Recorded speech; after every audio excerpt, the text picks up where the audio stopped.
Okay, so I've been trying to film this type of vlog for a while, but I realized that there's gonna have to be some context I need to drop in about myself before I could talk about this, because I haven't talked about them before, and I wish I did. I wish I had produced more vlogs in the time I had, but I guess that I wasn't giving enough time to them, so how about I do this? I just talk, and then I will see where that goes. Besides, I'm literally just have 3 subscribers at the moment, so okay. So, well, about myself. You see, I am a Christian that follows the way of Jesus.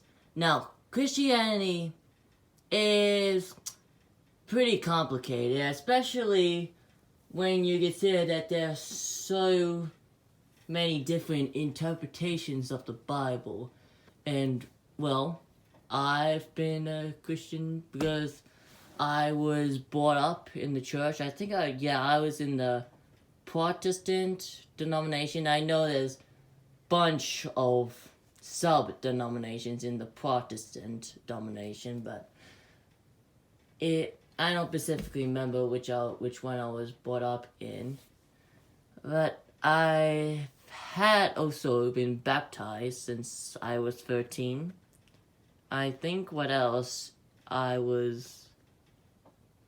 Yeah, I even went to a private Christian school. Yep. So, as you know, well, I probably don't know, but I'm not a native of America. I was originally from Australia, but I'm currently just living here for a few years before I moved back to Australia. So, what I've been discovering, like, in the church I go to now, it's part of this group called Assemblies of God. And I was wondering, well, what is their opinion of LGBTQ people? And apparently, last night, I finally got my answer. So, oh, wait, I just realized. Okay, so and by the way, well, before anything else, when I say I'm a Christian, I'm saying that I fully support, affirm, and love all LGBTQ people. And I think I had more of a regressive perspective, like I'd say about 6 to 7 years ago, because how I was brought up in the church. But now through education that I sought on my own, and on the internet, seeing more different diverse types of people, I realized that it's wrong to force people to be something they're not, and try to discriminate against them and imply that they're not valid people. Okay, we got that first part of the way, the part of the background. Now, the second part of the background, which I can't believe that I didn't actually make a vlog about this. It's just that, well, second part is that I am not 100% cis, and I realized that I think last August I think a little past month in September, or was it June or July, and whatever specific month, I realized that I might be trans. Now, officially, I'd say at this point, I'm still questioning my gender identity, but I still have an idea that I do gravitate more to the feminine form instead of the masculine form, and I do want to change my voice, like make it more higher pitched, more feminine, and I do think that girls on the whole, I prefer to look more like a girl than like a man.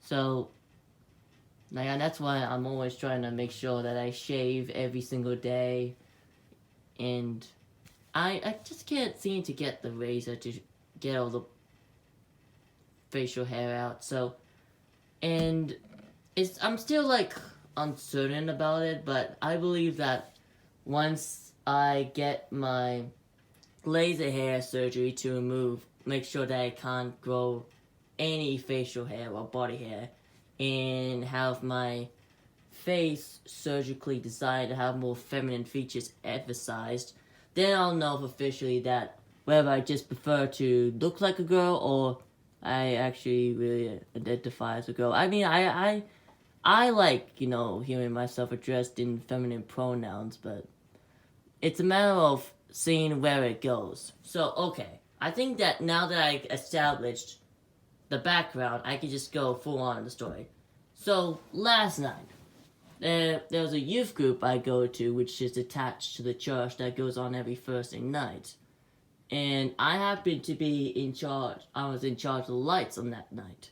And there was a student pastor there who was finishing up a series on relationships. Because, it was February. Like, we were in the month of February. February, the month of romance, Valentine's Day, all that. And they're talking about, the Christian sexual ethic. Ethnic? Ethic. I think ethic is more a pronunciation. And there was a small part in there where he addressed people who have same-sex attraction and transgender identity.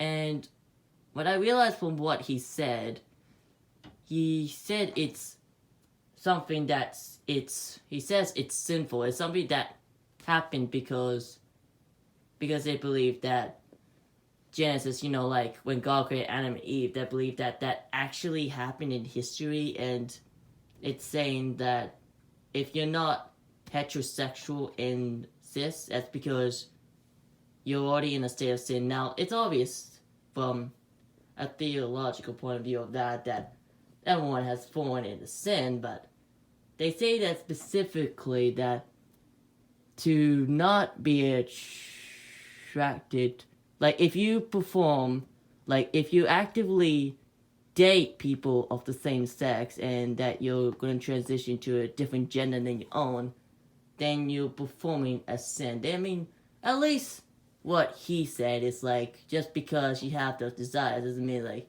it's sinful. Like he said that if you act on them, then it's a sin. And I'm like, oh boy, way to be regressive. Like, this is why young people are leaving the church in droves. And I couldn't figure out why was that the case when I was younger. Then as I got older, I realized it's just, I think I wasn't as woke as I am now on church until I started watching Damien Garcia I'd say like around last year, where he talked about why people leave the church, and when when people stop being evangelical, they just end up leaving religion altogether because how oppressive and abusive the church environment was, and I just felt like a spiritual punch. It's like I felt sick, sad, angry, all these negative feelings stirring on inside me, and it didn't show up on my face. It's because I had a customer service job right now, and I've been able to be trained to not show anything on my face, and I was able to handle it while I was there. But when I get home, like, at least I didn't thrash my room, but I prayed to my God and begged for comfort, which thankfully he did.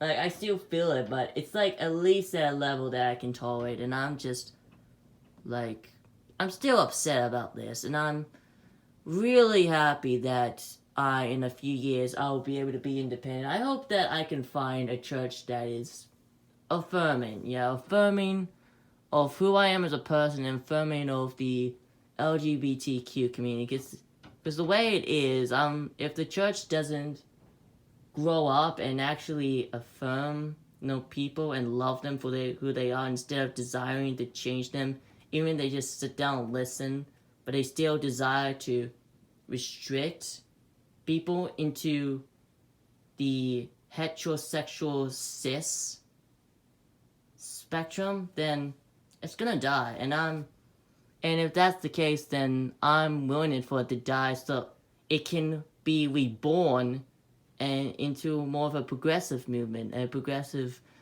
that will actually welcome it. And it's just a shame that, it's funny that I think most LGBTQ people happen to grow up under evangelism, and they just left because, well, either they still believe in God and have to stay in the church, or they leave and they be true to themselves. And I think it's, yeah, and then they leave because that makes sense. I mean, why repress yourself? Like, even they say, well, it's possible to keep these desires on the down low because you have healing and community, but when it's already the LGBTQ community who understands what it's like to have to oppress that and they'll accept you with open arms, of course you would want to go there instead of sticking with a group of people who says that you have to be someone else instead of your real self.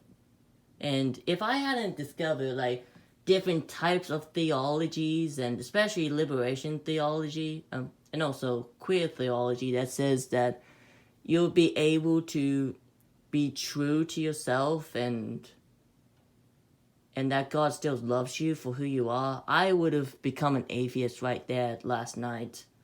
And I feel like I should if it's possible, if I had the means right now, I would have taken a hiatus from church altogether. Because I'm just still frustrated that theologically we haven't gotten all the way there yet. But, Damien Garcia also said that, in 50 years' time, the tide will turn. And tide will turn that people will think, okay, you know what, LGBTQ people are cool now in God's eyes, but they always had been cool in God's eyes, so I think, not saying this all now, it's just, the anger is now going away. I'm just now sad, and I'm thankful that I don't have work to go today, so I can just relax in God's grace and solidarity to all the people who are constantly having their true selves being repressed by the church